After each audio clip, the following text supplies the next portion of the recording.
what is the right way to deal with emotions? Should we offer them to God?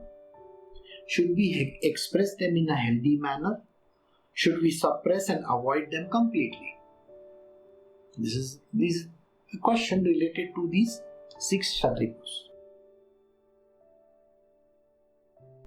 Okay? How do you deal with emotions? In the material world, these emotions are the main reason why we interact with other people. We interact with everybody and we express emotions, even if it is love or liking or whatever, or anger, we express it. Now, expression happens in multiple ways. It can happen just by words. It can happen by actions also. And these emotions can be, these 6 ones are a little bit dangerous. So how do you control these emotions?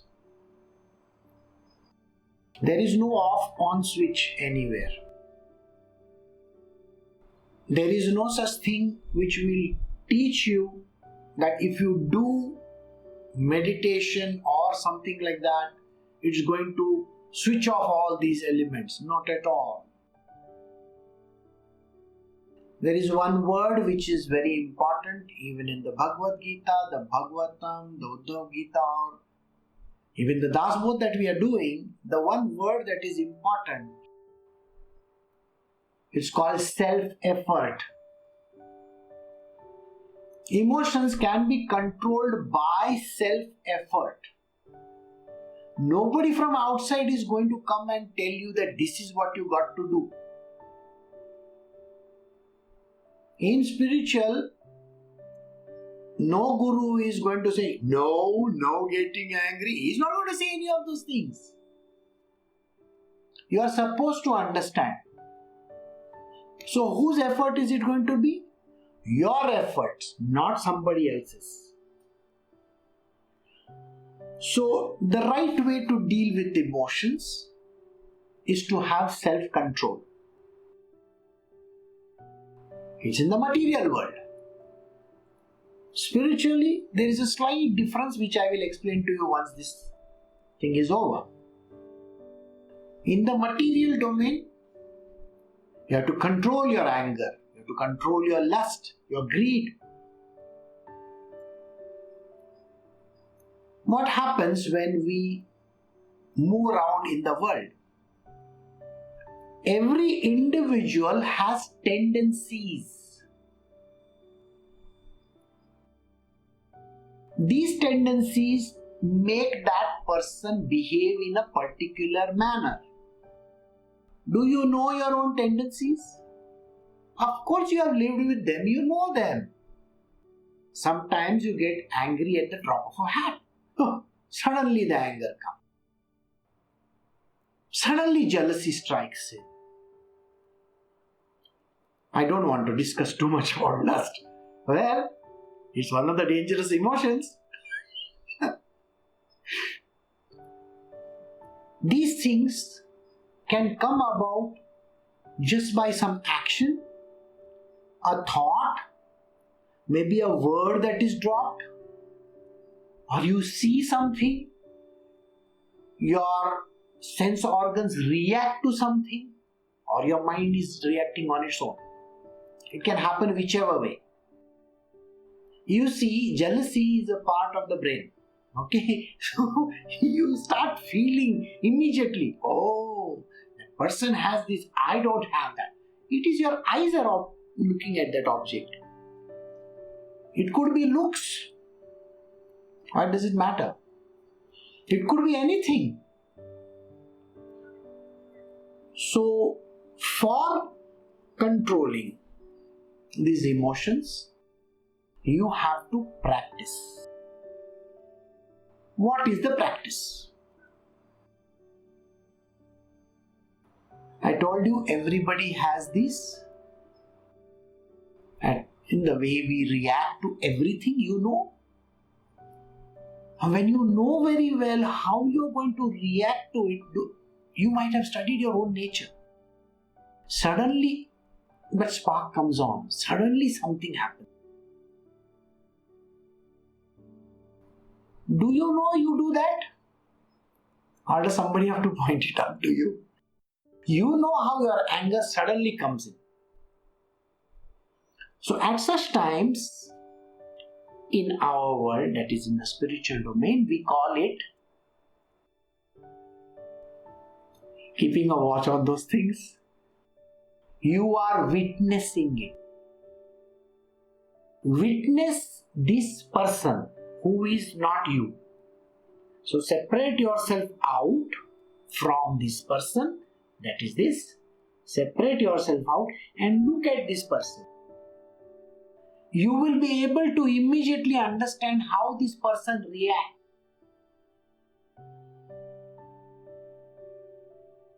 You are now a witness. So in the witness state, you can separate yourself out and become that. So from the witness state, you can observe what this person does. That means your own lower self. What is he doing? You can see this person, somebody has said something. The anger starts welling in this individual, which is you. This person who is observing can say, okay, now I know you are going to get angry. It is witnessing that person, your same self. That way, you can be a witness to your own anger or your upsets or whatever emotion that you are going through. When you are that witness, you will start understanding your nature. If your nature is of a particular kind, you are going to do that. Many years ago, I was standing on a railway platform, slightly far away, and I had a friend, and I told him, I want you to observe everybody around over here. See the way they walk, see the way they travel. In Mumbai, Churchgate railway station is a very, very congested place to walk around. So we stood in the corner and I said, observe everybody. So you could see everyone walking around. Some are lost in their own thoughts. Some of them are deliberately trying to push other people. Some are trying to rush towards the train. There is a general cacophony over there. That is called observation. Just the way you observe other people, observe your own self. How do you react to any situation in your life? There is no other person who is going to sit on top of your head to tell you what you are supposed to do. So you have to see your own emotions first. Study them. How? What is it that triggers? So now we have come to what is it that triggers all this. Whether it is anger, lust, greed, whatever, you know what is the main thread in all this? It is called desire. The anger is because your desires are not fulfilled. Lust is about desire. See? You want to own certain things. It's because of desires. So the root cause of all these issues, as you can see, which even Buddha discovered after very deep study, is desire. If it is a fulfilled desire, you will be gloating, isn't it? You will be happy. Unfulfilled desire, you are going to be in trouble. So, what do? You have to cut off your desires. Become desireless. When you try to become desireless, you will find that automatically all these troubles are slowly reducing one by one. When you don't have a desire for a particular object, why are you going to be bothered about it? Right? The desire to smoke, the desire to drink, these are desires.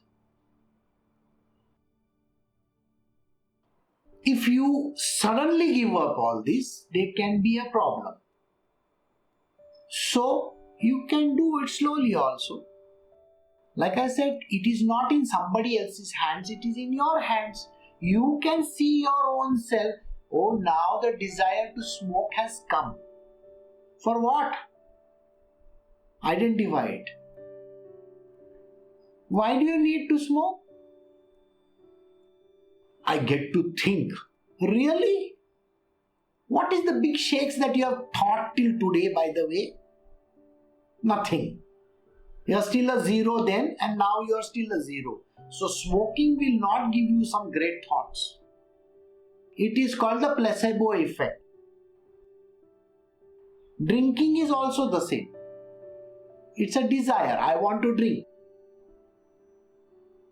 Taking drugs, it's a desire. I want to take these drugs.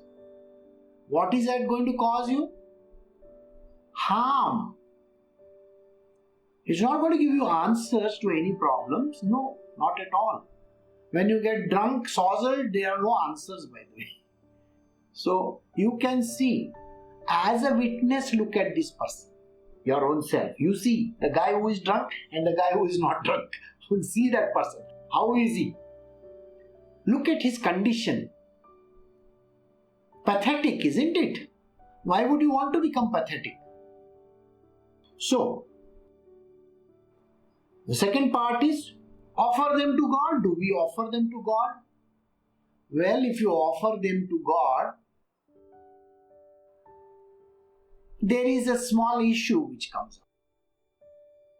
In some places in India and Nepal and various other places, they offer a liquor bottle to God. It's a prasad, by the way. I don't know how good it is or bad it is. I have seen those temples, but it doesn't help anybody. God is not going to be happy if you offer liquor or drugs or something like that. There is one law in this world, please remember this. When we offer something to God,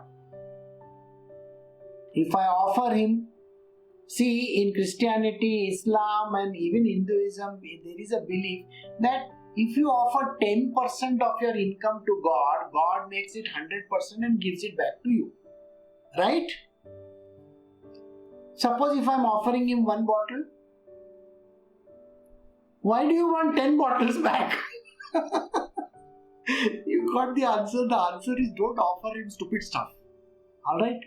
So don't offer Him your negatives. Negatives is to be removed by means of self-effort. Self-effort. Even Arjuna was clearly told to use his brains, his mind, okay, and put in his self-effort to overcome his issue. I am also going to say the same thing. Don't try to offer all your nonsensical stuff to God. It comes back to you. Remember that. So just let it be. So don't offer these kind of things to God. In the highly evolved state, highest evolved state, which I don't think anybody over here is in that state right now. At that time it is mentioned when Ramakrishna Paramahansa himself says to Kalima, I offer you this as I offer you that. My vice and my virtues both. But we are not Ramakrishna Paramahansa, no? We are not that evolved to that level in spiritual, so don't go in that direction. So there is no point in offering anything to God except the good stuff. If you offer him the good stuff, it will come back to you maybe not 10, maybe 100 times. Alright? So that is there. Should we express it in a healthy manner? Without expression, you can go nowhere. How do you express anger? You don't have to suddenly burst like that. No, you don't have to. You can control yourself. How do you control yourself? See, observation. Observe is what I said, isn't it? Now you see there is a certain trigger which comes on. Maybe certain words are triggering that action. That action which comes about, maybe anger, I'll just discuss anger now, comes about because somebody else is behaving in a particular manner. Do you know the nature of that person also? That person is used to tweaking you, is used to always pointing out something. Maybe it's your own father, maybe it's your own wife. Who knows? Or your friend. You know that person very well, and that person is deliberately tweaking you, is making fun of you, or doing something which causes this anger to come up. You know the nature of the person. If you know the nature of the person, why do you have to get upset about him? Because he is used to that nature. Have you seen when women travel in the buses or these, all these crowded places, they try to cover themselves up very nicely? Right? They cover themselves up nicely and they try to stay away from the male crowd over there. Why? Because they know the nature of that male. It is a very common understanding amongst all these people. They know the nature. It's like you know the nature of your boss. If you know the nature of your boss, you know very well he is going to do this. You don't have to get angry. Understanding. Knowledge is the important word over here. When you have the knowledge about certain things and objects, you know the way they can tweak you. Don't get into it. Observe and stay away. Have that self-control.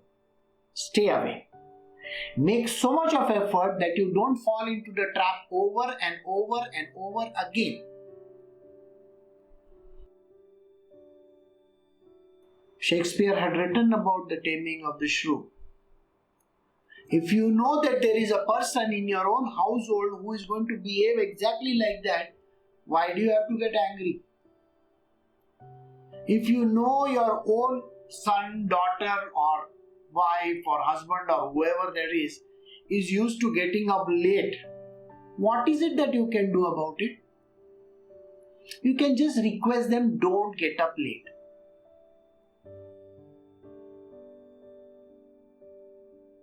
Well, maybe after 1,000 times they will understand. But it is their self-effort which will give them the benefit. You are also doing it in good faith, isn't it? If you are telling those people to get up in time, it is you who is in good faith telling them that stuff. If they don't want to listen, what are you to do about it? You can take the horse to the water. You can't make him drink the water. You know that. So just let it be. We cannot suppress and avoid completely these emotions. Nobody can. If you are getting angry, you can. But you don't have to make a tamasha of yourself. Don't make a spectacle of yourself. Okay? Don't make it like a public display so that the whole public gathers around. You don't have to do that. You can understand how quietly you can dissipate the anger. Now, all these things that I mentioned, and I said I will tell you the answer in the spiritual domain, how it works. Do you know what is the answer in spiritual world for all this? I am teaching you all every day the same answer. There is no difference, by the way. Last week I completed the Narad Bhakti Sutra. Right? So if you go to my old videos and see the Narad Bhakti Sutra, which is there on Krishna Knows, or you will find that in that the main thread is called love and devotion. When you have love and devotion for God, all these things, all these problems disappear. Let me tell you, I assure you, guarantee this to you. When you have love and devotion for God, absolute devotion, that's single pointed one, and unconditional love for the Lord Himself, in the spiritual world, you can overcome all these problems. Material world, you may show them. It's like they say, na? You have certain teeth which are inside and certain which are outside, like the elephant has. So, yeah, that way, you may show a little emotion, but it is not necessary to continue with it. So let it be. So, the answer to your question is love and devotion for God, self-effort if you are slightly less on the path of love and devotion, self-effort. You have to put in a lot of efforts. And the third one which I told you, watch yourself, which means be a witness. Once you are a witness, you will yourself understand your own nature and you will try to cure it. So these are certain words which can help you on your path.